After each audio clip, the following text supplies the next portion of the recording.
working to connect a region of over 600 natural bridges between our lands.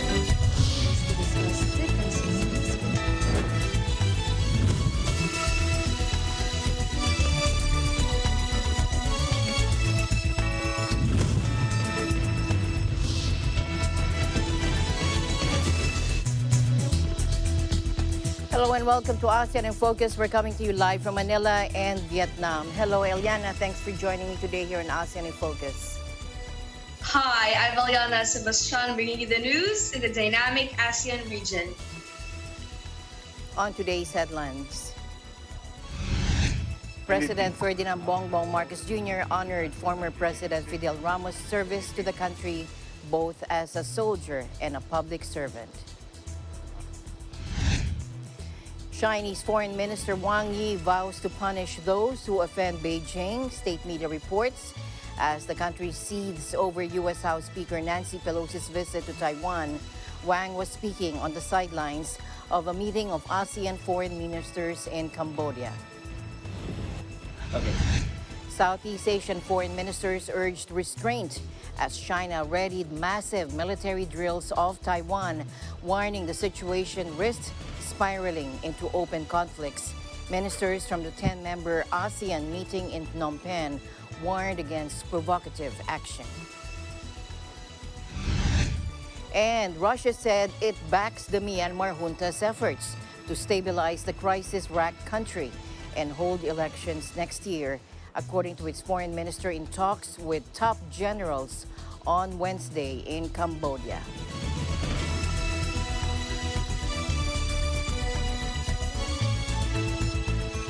First in our news, Chinese Foreign Minister Wang Yi vowed to punish those who offend Beijing, according to state media, as the country seethes over U.S. House Speaker Nancy Pelosi's visit to Taiwan. Wang was speaking on the sidelines of a meeting of ASEAN foreign ministers in Cambodia. Take a look. 这是一场彻头彻尾的闹剧，美方打着所谓民主的幌子，在干着侵犯中国主权的勾当，而台湾的蔡英文之流抱着美国的粗腿不放，背弃民族大义。这些倒行逆施啊，根本改变不了一个中国的国际共识，也根本改变不了台湾必将回归祖国的历史大势。玩火者绝对没有好下场，犯我中华者必将受到惩处。 As a U.S. military plane believed to be carrying the House Speaker approached Taipei on Tuesday evening, Chinese state media said advanced Su-35 fighter jets were crossing the Taiwan Strait. U.S. House Speaker Nancy Pelosi departed Taiwan Wednesday evening. Beijing considers Taiwan its territory and has vowed to one day seize the island by force if necessary. Pelosi is the highest profile U.S. official to visit the island in over 25 years. She says her visit came in friendship to Taiwan and in peace to the region. China tries to keep Taiwan isolated on the world stage and opposes countries having official exchanges with it. In a call with U.S. President Joe Biden last week, Chinese President Xi Jinping warned the United States against playing with fire on Taiwan. Meanwhile, China is to kick off its largest ever military exercises today, encircling Taiwan in a show of force, straggling vital international shipping lanes following a visit to the self-ruled island by U.S. House Speaker Nancy Pelosi. Pelosi left Taiwan Wednesday evening after a less than 24-hour visit that defied a series of increasingly stark threats from Beijing, which views the island as its territory. The exercises began at 12 p.m. or 0400 GMT, and it involves training activities including live fire drills, according to an announcement in state media. They take place in multiple zones encircling Taiwan at some points within just 20 kilometers of the island shore and will conclude midday on Sunday. Nationalist state-run tabloid The Global Times reported, citing military analysts, that the exercises were unprecedented and that missiles missiles would fly over Taiwan for the first time. This is the first time the PLA will launch live long-range artillery across the Taiwan Straits, according to the newspaper, referring to China's military, the People's Liberation Army. Drills taking place since last Tuesday have set the stage for the exercises, with Beijing Xinhua news agency reporting they had simulated a joint blockade of Taiwan. Taipei has condemned the plans, warning they threaten the security of the East Asia region. Some of the areas of China's drills breach into Taiwan's territorial waters, according to Defense Ministry spokesman Sun Lifang at a press conference on Wednesday. He said this is an irrational move to challenge the international order. The group of 7 industrialized nations also condemned the planned drills, saying in a statement there was no justification to use a visit as pretext for aggressive military activity in the Taiwan Strait. China insists its military exercises around the Taiwan Strait were necessary and just in the wake of U.S. House Speaker Nancy Pelosi's visit to the self-ruled island. Take a look. 中国军队在中国台湾岛附近海域开展军事训演活动，是反击美国一些政客和台独势力重大挑衅举动，坚决捍卫国家主权和领土完整的必要和正当的举措。连日来呢，中方通过各种渠道，在各个层级反复地向美方阐明中方坚决反对佩洛西窜访台湾的严正立场。但是显然，美方和那些台独分裂的势力呢没有听进去。既然如此，中国军方中方就只能以美方和台独分裂势力听得懂的语言，同他们进行对话。在当前围绕着佩洛西窜访台湾的这场斗争当中，美方是挑衅者，中方是受害者，美台勾连挑衅在先，中方正当防卫在后。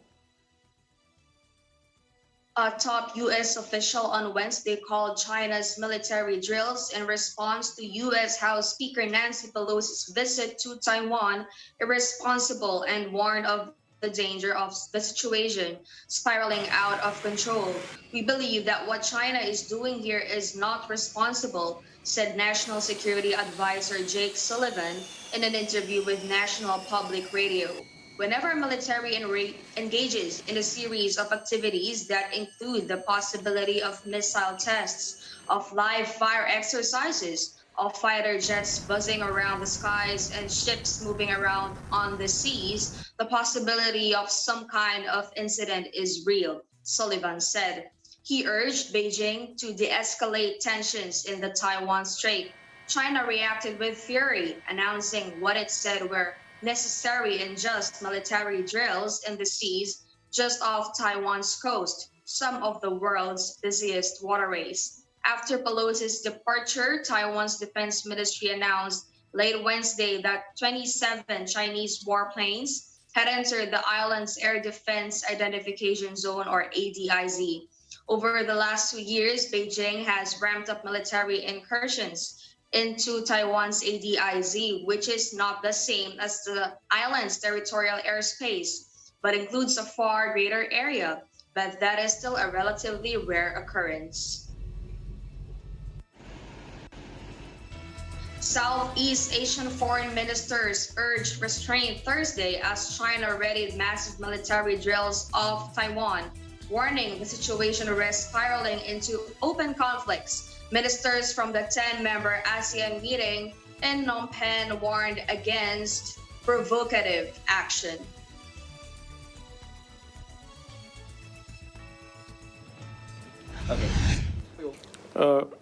Malaysia, we are monitoring the latest development and we believe it is vital for the concerned parties to address this situation very carefully because we want to ensure that peace, stability, and prosperity of the region will be maintained. Malaysia holds on to a one China policy since long time ago. The situation could lead to miscalculation, serious confrontation, open conflicts, and unpredictable consequences among major powers, the minister said in a joint statement published Thursday. At the same time, several U.S. warships were cruising in waters near Taiwan on Tuesday, U.S. military officials said, amid Chinese anger over House Speaker Nancy Pelosi's controversial visit to the island. Beijing claims as its territory. Just 130 kilometers wide at its narrowest point, the Taiwan Strait is a major international shipping channel, and all that lies between now democratic Taiwan and its giant authoritarian neighbor.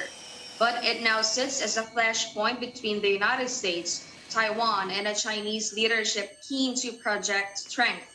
As China announced it would hold live-fire military drills in the Taiwan Strait in response to Pelosi's visit, the U.S. Navy's 7th Fleet said the nuclear-powered aircraft carrier Ronald Reagan was operating in the Philippine Sea south of Taiwan. The U.S. Navy published images of the usually Japan-based Ronald Reagan conducting maneuvers with the cargo ship USS Carl Brashear on Sunday. The Ronald Reagan was accompanied by the USS Higgins, a destroyer that is part of its strike group, a U.S. Navy official said on condition of anonymity. The aircraft carrier and its group are on a routine operation in the Western Pacific, a U.S. official said on condition of anonymity. The 10-member ASEAN bloc is split between countries with close ties to China, such as Myanmar, Cambodia, and Laos, and others that are warier of Beijing and its growing international assertiveness. But no ASEAN country formally recognizes Taiwan, and none have shown an appetite for backing Taipei against the communist giant. In addition to Taiwan, the ongoing South China Sea tensions will be another hot-button issue on the agenda. Beijing claims most of the sea, with competing territorial assertions from Brunei, Malaysia, the Philippines, Taiwan, and Vietnam. Cambodia, a key Beijing ally, last hosted ASEAN in 2012 and was accused of siding with China over the disputed and resource-rich waters, resulting in no communique being issued. Meanwhile, EU Foreign Policy Chief Josep Borrell in Phnom Penh for talks with ASEAN condemned the Chinese response. He said there is no justification to use a visit as pretext for aggressive military activity in the Taiwan Strait. It is normal and routine for legislators from our countries to travel internationally, he tweeted. ASEAN is split between countries with close ties to China, such as Myanmar, Cambodia, and Laos, and others that are wary of Beijing and its growing international assertiveness. But no ASEAN country formally recognizes Taiwan, and none have shown an appetite for backing Taipei against China. Chinese military exercises around Taiwan are set to disrupt one of the world's busiest shipping zones, according to analysts, highlighting the island's critical position in already stretched global supply chains. The drills, China's largest ever around Taiwan, are a major show of strength after U.S. House Speaker Nancy Pelosi infuriated Beijing by visiting the island. The maneuvers kicked off Thursday and will take place along some of the busiest shipping routes on the planet, used to supply vital semiconductors and electronic equipment produced in East Asian factory hubs to global markets. The routes are also a key artery for natural gas. Nearly half the world's container ships pass through the narrow Taiwan Strait, which separates the island from the Chinese mainland, in the first 7 months of this year, according to data compiled by Bloomberg. Given that much of the world's container fleet passes through that waterway, there will inevitably be disruptions to global supply chains due to the rerouting, according to James Char, an associate research fellow at Singapore's S. Sajaratnam School of International Studies. Even a small disruption in global supply chains, already battered by COVID-19 pandemic and Russia's invasion of Ukraine, could prove costly.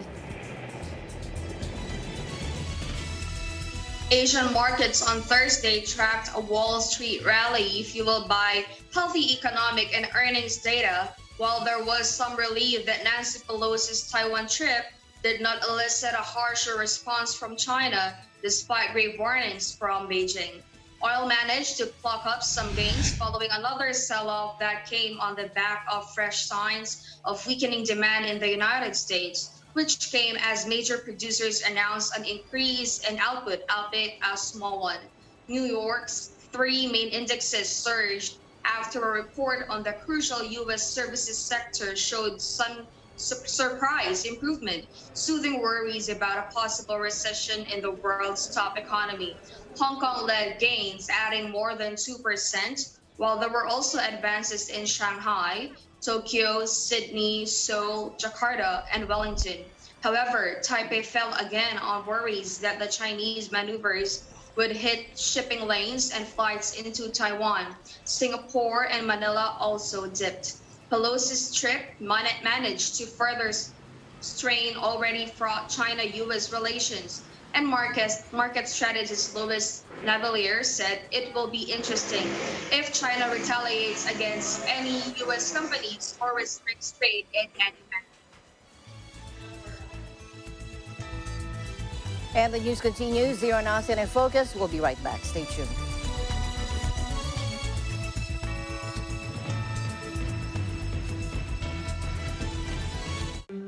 Alam namin ang iyong pagsisikap. Dama namin ang iyong mga sakripisyo. Kita namin ang pagharap mo sa bawat pagsubok. Kaya sa kabila ng mga hamon ng buhay, nandito kami para umalalay. Kasi katulad mo, gusto rin namin ang magandang bukas para sa kanya. Hatid namin ang dekalidad na edukasyon at makabagong pasilidad sa abot kayang halaga. Kaya huwag ka na mangamba. Sasamahan ka namin tuparin ang mga pangarap niya.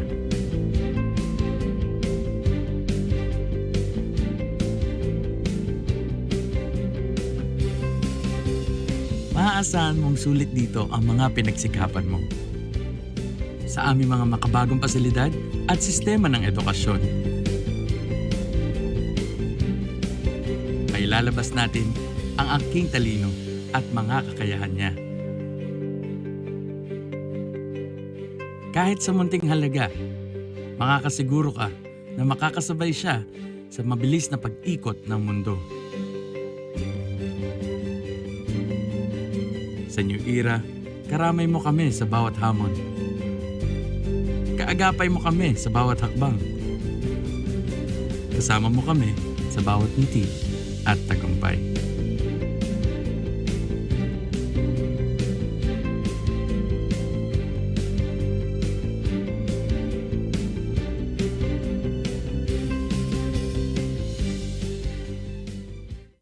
Asawa mo pa rin ako. At kailangan mo ako respetuhin. At may linaw sa kabila ng hindi pagkakaunawaan. Kung iniisip mong katumbas ng pagmamahal ang pananakit sa babae, mali yan. Ayusin natin ang problema ng pamilya natin, pero hindi sa harap ng ibang tao, okay? Pwede tayong mabuhay sa lungkot at pagdurusa. O pipiliin nating maging masaya sa panahon meron pa tayo. Mama! Mama! Ayoko umiyak. Sasama ang pakiramdam ko kapag umiyak ako. Malulungkot ako. Ano, baby? Tignan mo, binigyan na tayo ng magandang baby para alagaan at mahalin, di ba? May lungkot na mapapawi sa mga ngiti ng pagmamahal. Ang sabi ng lola ko, magmahal ka at nang hindi ka matakot sa lungkot. Gusto kong mabuhay ng tulad mo. Ang mabuhay ng masaya at parang wala ng bukas. At sa huli, ang nagmamahal ng tunay, siya ang may karamay. Binibigay ko sa iyo ang puso. Anak ko? Palabra de amor. Panalo tayo pag together. Walang talo pag together. Let's stand together. Sa Net 25.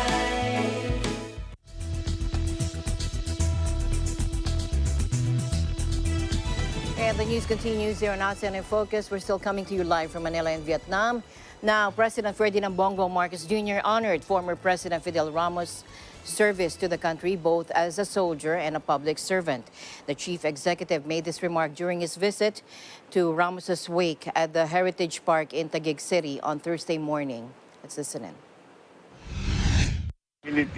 After all the tumultuous events of 1986, when he came into the presidency, he brought calm and he brought stability to our country.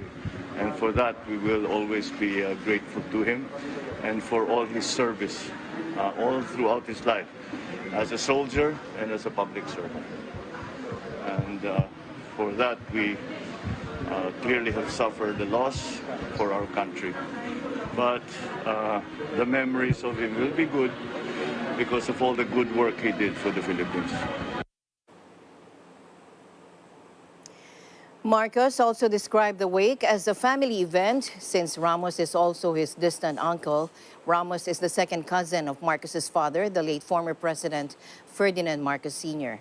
Marcos Sr.'s paternal grandfather, Fabian Marcos, and Ramos's maternal grandmother, Crispina Marcos Valdez, are siblings.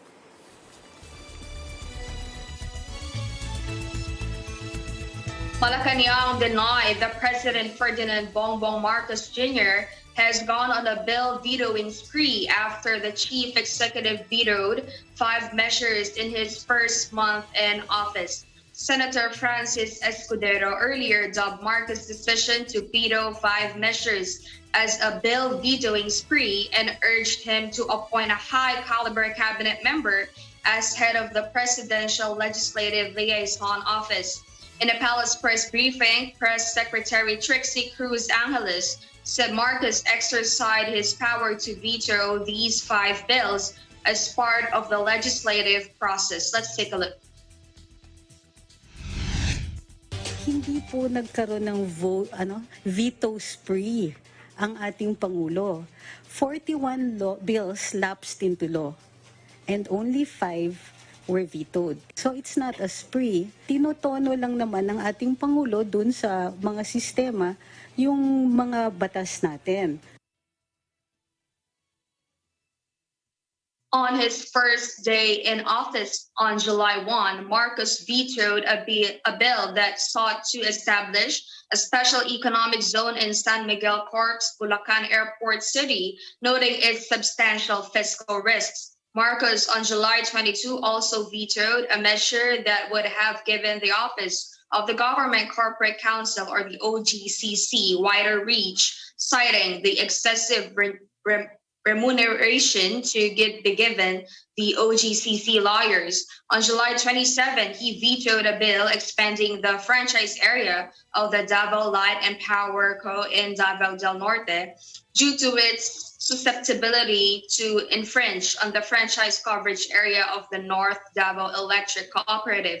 The president vetoed 2 bills on July 29, a bill proposing tax exemptions to the honoraria, allowances, and other benefits given to election workers because it runs counter to the objective of the government's comprehensive tax reform program, and a bill creating the Philippine Transportation Safety Board because it proposed creation is likely to create functional duplication, confusion as to authority, ineffectiveness, and deficiency in the performance of the responsibilities as they are already being carried out by different agencies. Cruz Angeles pointed out that Marcos is practicing good housekeeping by vetoing the bill allowing tax breaks for poll workers because they could cause either potential revenue losses or unnecessary government expenses. Further executions in Myanmar by the junta could force ASEAN to rethink its central 5-point plan to resolve the escalating civil conflict, according to Cambodia's Prime Minister Hun Sen at the opening ceremony of the 10-Country Association of Southeast Asian Nations meeting. Let's take a look. ប៉ុន្តែសភាពការនៅពេលនេះប្រែប្រួលខ្លាំងដែលអាចនិយាយបានថាកាន់តែអាក្រក់ជាងមុនមានការព្រមព្រៀងឯកច្ឆន្ទ5ចំណុចទៅទៀតក្រោយពីការអនុវត្តទោសប្រហារជីវិតទៅលើសកម្មជនបកប្រឆាំង4រូបកម្ពុជា ក៏ដូចជារដ្ឋសមាជិកអាស៊ានទាំងអស់ខកចិត្តនិងរន្ធត់យ៉ាងក្រៃលែងចំពោះការប្រហារជីវិតសកម្មជនបកប្រឆាំងទាំងនោះបើទោះជាខ្ញុំនិងថ្នាក់ដឹកនាំដទៃទៀតបានអំពាវនាវឲ្យមានការពិចារណាឡើងវិញអំពីការកាត់ទោសប្រហារជីវិតនេះដើម្បីជាប្រយោជន៍នៃកិច្ចសន្ទនានយោបាយសន្តិភាពនិងការបង្រួបបង្រួមជាតិក្នុងករណីមានអ្នកទោសដទៃទៀតដែលនឹងត្រូវកាត់ទោសប្រហារជីវិតយើងនឹងត្រូវបង្ខំចិត្តគិតគូរឡើងវិញអំពីទួនាទីរបស់យើងចំពោះការព្រមព្រៀងជាឯកច្ឆន្ទ5ចំណុចរបស់អាស៊ាន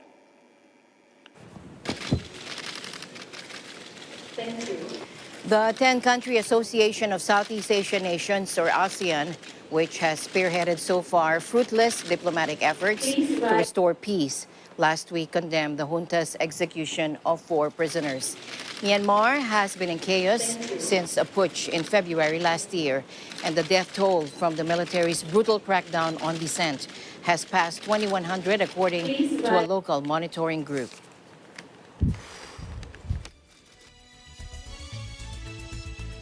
Malaysia, which has led efforts to get tough on Myanmar's junta, told reporters there must be progress before the ASEAN Leaders Summit in November. He also described the Myanmar executions, which came despite personal appeals from Hun Sen, akin to a slap. Let's take a look.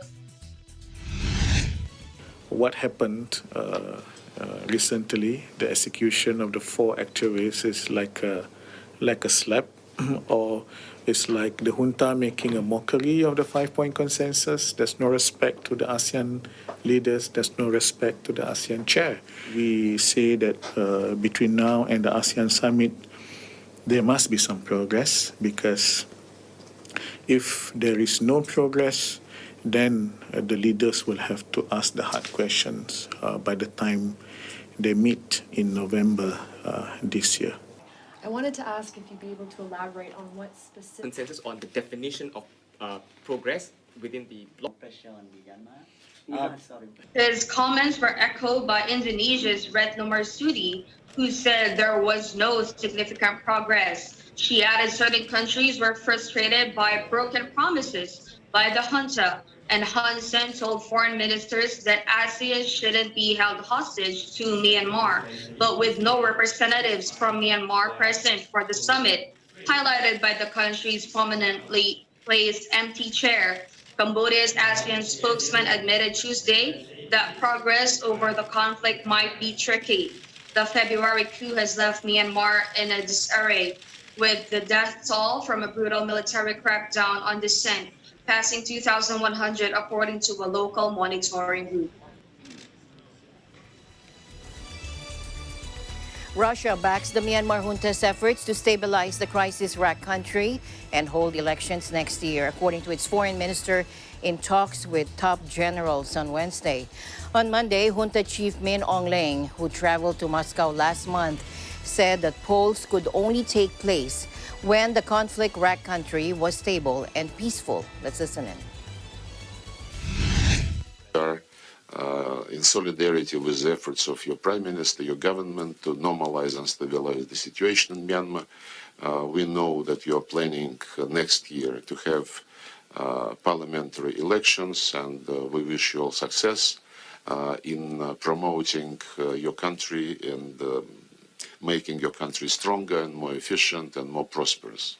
У нас очень прочный фундамент для дальнейшего наращивания сотрудничества по самому широкому спектру направлений. И мы ценим традиционно дружественный, доверительный характер нашего партнерства, который не подвержен влиянию каких-либо внешнеполитических конъюнктурных процессов. Mr. Lavrov is scheduled to travel on to an Association of Southeast Asian Nations foreign ministers meeting in Cambodia, from which the junta's top diplomat has been excluded over its refusal to engage in dialogue with its opponents. His visit also comes after the junta sparked renewed international outrage last week when it announced it had executed 4 prisoners, including a former lawmaker and a democracy activist, in the country's first use of capital punishment in decades. Junta Chief Min Aung Hlaing was in Moscow on a private visit in July and reportedly met with officials from Moscow's space agency Roscosmos and nuclear agencies. In Naypyidaw, Lavrov said Roscosmos would build new infrastructure in Myanmar in cooperation with the junta. The army has justified its power grab by alleging massive fraud during the 2020 elections, in which Aung San Suu Kyi's National League for Democracy trounced a military-backed party. Last year, it canceled the results of the polls, saying it had uncovered more than 11 million instances of voter fraud. International observers said the voting was largely free and fair.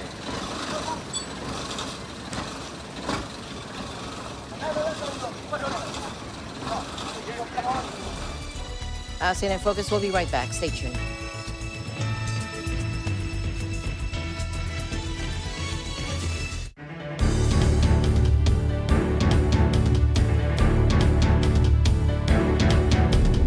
We cannot deny that the value of our money now can afford much less than it could a year ago. Maraming mga bagay ang nakaapekto sa ating ekonomiya at ang karamihan sa atin ay nagulat dahil tayo ay hindi handa.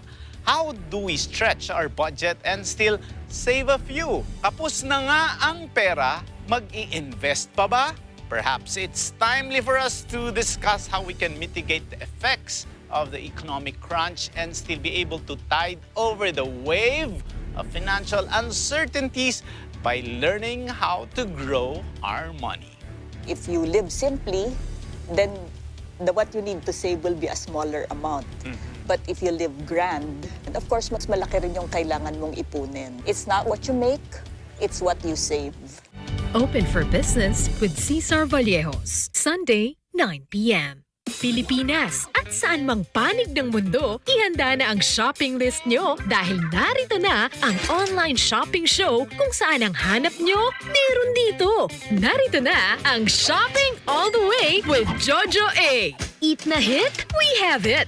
May sayawan, tawanan, pati naiyakan. Pati pets nyo mag-i-enjoy dito. But wait, there's more. Dahil pati celebrity sellers, makikipag-online selling din. At hindi lang yan, dahil may chance kayong makabili ng collectible items mula sa inyong mga paboritong artista. Kaya what are you waiting for? Add to cart na! Shopping All the Way with Jojo A. Opening soon sa Net25.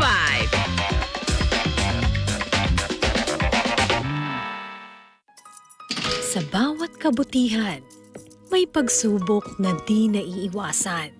Nalabas mo sa lahat ng nandito na may namamagitan sa ating dalawa. Hindi ko akalain magpapakababa ka ng ganito. Pero ngayon kailangan ko natanggapin na magkakaanak na ako. Magbabago na ang buhay ko bilang isang ama. Alam ko na kung bakit mo ginagawa to. Nagpapanggap ka na ikaw ang biktima dito. May mga dahilan upang ituwid ang isang kasinungalingan. Ang gusto ko lang naman, huwag mo siyang pabayaan. Damayan mo siya. Nagpunta ka ba para baliktarin ang sitwasyon? Pinagbibintangan mo ko? Alam mo naman kung anong klaseng babae si Tati. Hindi natin alam kung anong pinagdadaanan ni Tati sa ngayon. Siguradong apektado rin siya. Magsisisihan mo ito, Elsa. Magsisisi ka. Di Esperanza. Panalo tayo pag together. Walang talo pag together. Let's stand together. Sa Net25.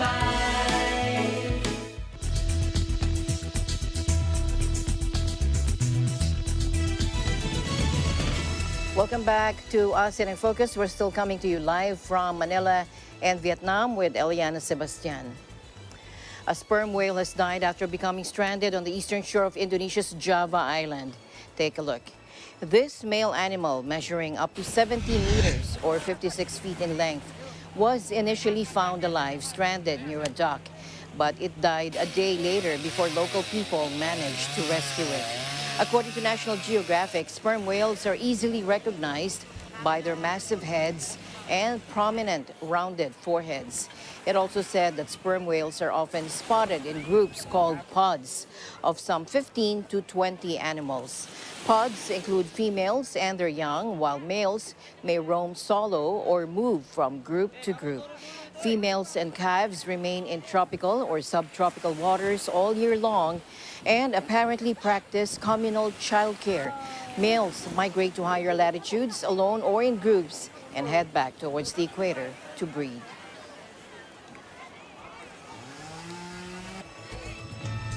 The Philippine Navy's missile frigate BRP Antonio Luna flew the Philippine colors at half-mast to honor former President Fidel V. Ramos, who passed away last July 31 at the age of 94.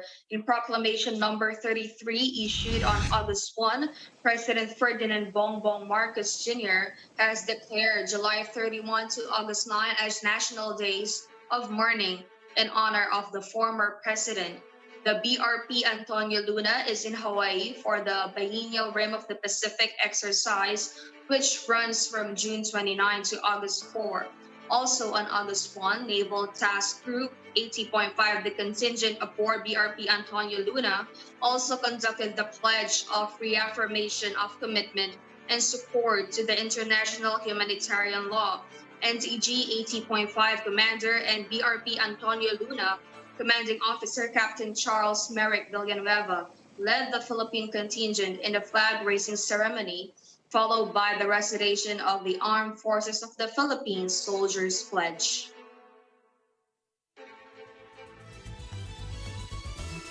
The Indonesian government on Wednesday awarded 52 Filipino nationals for the rescue of 3 Indonesian fishermen who were kidnapped by the Abu Sayyaf group in 2019. Former Defense Chief Delfin Lorenzana and former Armed Forces of the Philippines Chief of Staff General Carlito Sobejana received the Medalli Permadayan, or the Medal of Peace. 50 members of the Western Mindanao Command who were directly involved in the rescue mission, meanwhile, were given the Medal of Dharma Defense. Indonesian Ambassador to the Philippines, Agus Widjojo, said Lorenzana and Sobejana are the first Filipino nationals to receive the Medal of Peace, a token of service awarded by Indonesian President Joko Widodo to those who contributed greatly to advancing peace. Sobejana, at the time of the incident, was the commander of the Western Mindanao Command.